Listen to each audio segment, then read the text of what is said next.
Sekarang saya lanjutkan ke praktek pemeriksaan terhadap gangguan atau nyeri kepala dan leher.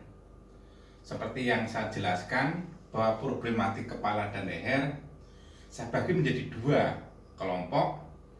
Kelompok muskuler yang terkait dengan fungsi otot sebagai guarding muscle, mempertahankan posisi sehingga dia harus bekerja melindungi postural kepala dan leher. Otot tersebut adalah ada 4. Satu adalah otot semispinalis capitis. Sebetulnya semispinalis capitis ini otot yang berada mulai dari occiput dan melintasi processus transversus sampai ke thoracal, sehingga ada 3 kelompok: spinalis capitis, spinalis cervicalis, semispinalis thoracalis. Bisa ulang bahwa otot semispinalis ada 3 bagian: otot semispinalis capitis dan spinalis cervicalis dan spinalis thoracalis. Fungsi otot ini mempertahankan posisi ke arah tegak, sehingga dia akan melawan gerakan kepala condong ke depan. Ini adalah sebagai guarding mechanism. Nah, otot ini sering mengalami gangguan yang disebut dengan fibrosis. Nah, fibrosis atau problem yang lain kontraktif pada otot semispinalis capitis ini akan bisa menekan. Satu adalah nervus occipitalis major, dia dapat menuju ke daerah kepala pada lobus parietalis sedikit posteralis, sehingga apabila ada satu gangguan pada otot semispinalis dapat memberikan entrapment pada nervus occipitalis major. Kedua, kalau fibrosis dan diikuti kontraktur juga dapat memberikan satu bentuk entrapment atau mengganggu menekan arteria vertebrobasilaris, sehingga dia dapat ditandai dengan apabila dia akan memutar ke arah sisi lateral, kemudian otot ini akan memberikan satu kompresi pada arteria vertebrobasilaris atau vertebralis. Dia akan memberikan gejala seperti pusing, mual, dan muntah. Satu tentang otot semispinalis capitis. Dan otot yang kedua adalah otot trapezius. Otot ini memberikan suatu hambatan terhadap gerakan side fleksi. Side fleksi terhadap otot kanan adalah homolateral. Artinya kalau dia bergerak ke side fleksi ke kiri dihambat oleh sisi trapezius upper. Ini juga otot termasuk otot tonik atau postural, sehingga apabila ini mengalami suatu problematik dapat berupa fibrosis atau fibrositis, atau bahkan terjadi nyeri miofasial dan kontraktur. Itu juga akan keluar nyeri yang menjalar dari sisi temporal di sini, kemudian di mandibular, ini sering bahkan di parietal. Ini adalah kalau otot ini mengalami suatu problematik yang berupa fibrosis atau fibrositis, kemudian akan menunjukkan miofasial trigger point pada daerah sisi parietalis, kemudian temporalis, dan bahkan di daerah mandibula. Kemudian otot yang ketiga adalah otot levator scapula. Otot levator scapula terletak di bawah otot trapezius, sehingga berfungsi sebagai juga sama membantu bersama-sama dengan otot trapezius upper ini, tapi ini merupakan otot bantu napas juga. Dia akan mengangkat elevasi scapula pada saat dia mengalami gerak inspirasi napas, sehingga otot ini lebih banyak membantu proses inspirasi. Dan apabila ada orang yang sering mengalami gangguan psikogenik, psikologis, otot ini bergerak cepat, maka sering muncul tenderness atau spasme, terutama dapat dilihat pada origonia. Nah, cara membedakan otot trapezius dan levator scapula, kita lihat ini adalah yang tertarik adalah otot levator, trapezius upper atau trapezius pas descendens.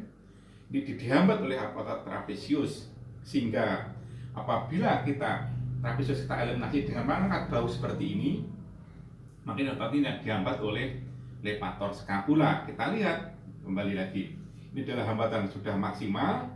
Begitu ini saya elevasikan, mengeliminasi fungsi trapezius, dia akan lebih banyak lagi.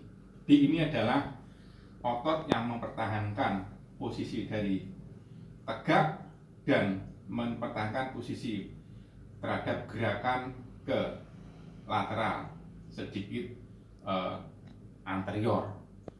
Ini otot ini juga sering mengalami masalah yang berupa spasme, fibrosis, sampai terjadinya myofasia pada otot ini. Jadi myofasia trigger point sering muncul karena ini bekerja berlebihan. Kemudian yang ketiga tadi, maaf saya, yang keempat adalah otot sternocleidomastoid. Ini otot sternocleidomastoid apabila ini bekerja bersama, dorong kepalanya ke depan, lagi dorong. Ini otot sternocleidomastoid. Kalau bekerja bilateral, dia berfungsi sebagai fleksi leher dan kepala.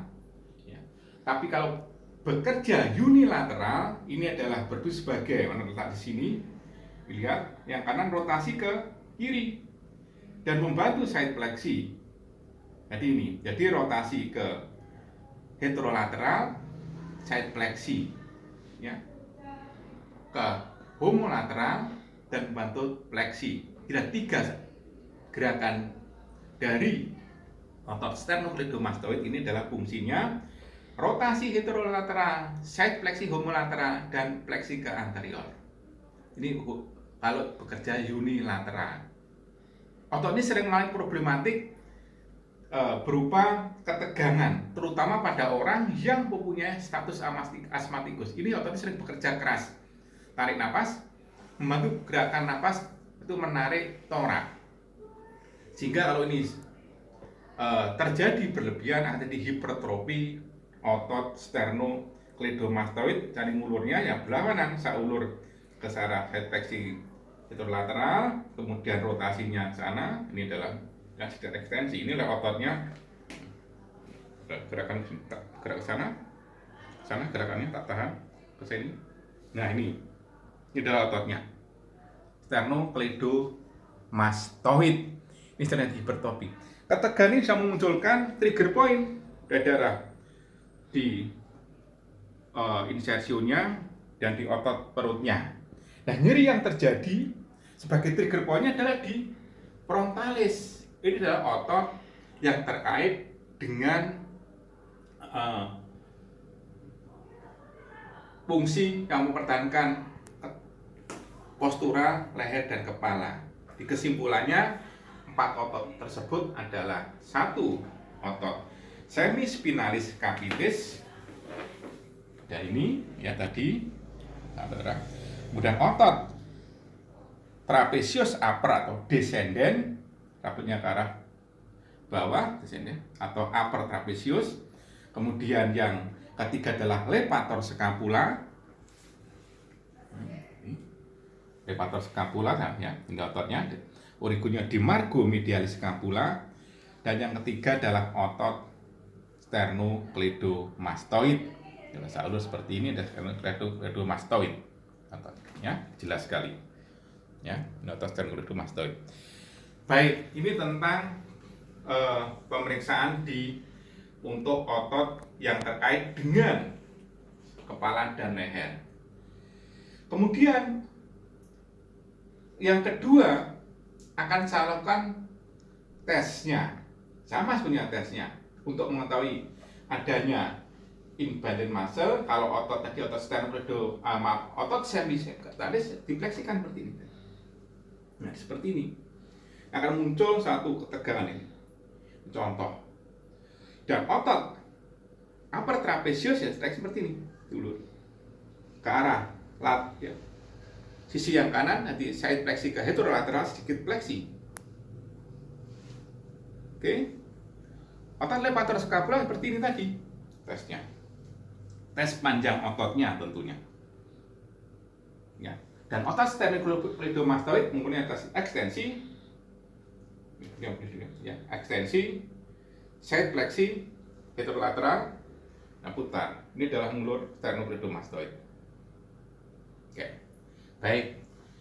Nah, yang kedua dalam arti yang mengakibatkan gangguan servikal terkait dengan radikulopati.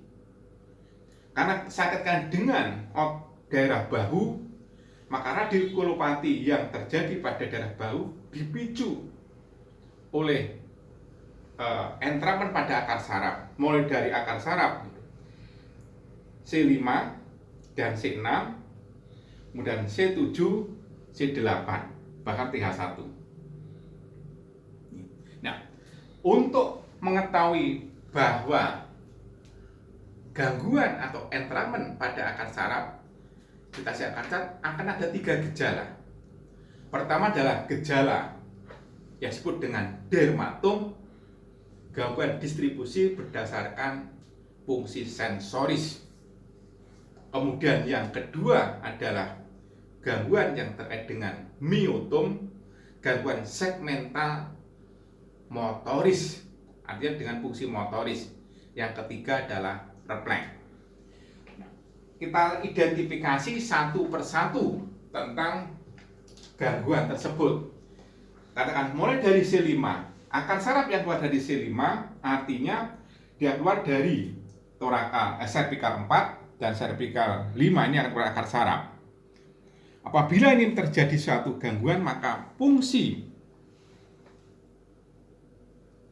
dermatomnya akan berikan satu perasaan yang tidak nyaman, bisa kebas, bisa hiposensibilitas pada daerah sisi lateral. Sisi lateral. Kalau saat tes seperti ini, tajam tumpul, ini tumpul, ya, tes diskriminasi, maka daerah sisi lateral lengan atas mengalami hipoparestesia, bisa rasa kebas, bahkan bisa nyeri. Ini adalah regio dari dermatom C5. Sedangkan fungsi motorisnya dari C5 ini yang memberikan fungsi motoris ke otot deltoid, dia akan bergerak ke abduksi, ini dorong ke samping. Ini adalah otot deltoid. Deltoid jelas sekali ya, ini otot deltoid. Di distrik motorisnya otot deltoid. Yang kedua otot bicep brachii, tekuk. Nah, ini. Tapi yang dominan adalah otot deltoid. Sehingga tes miotomnya dapat saya sarankan, misalkan ini dorong ke samping, saya tahan, saya dorong sampai saya tahan, dorong, saya dorong samping. Kemudian sambil ini juga nekuk, dorong samping. Nah ini adalah tes miotom C5. Refleksnya adalah refleks tendon otot bicep. Itu C5. Hipo kalau ini tes seperti ini. Hiporefleks ini. Ini adalah tes ini normal nih tes pergerakan. Kemudian yang kedua pada akar saraf dari C6.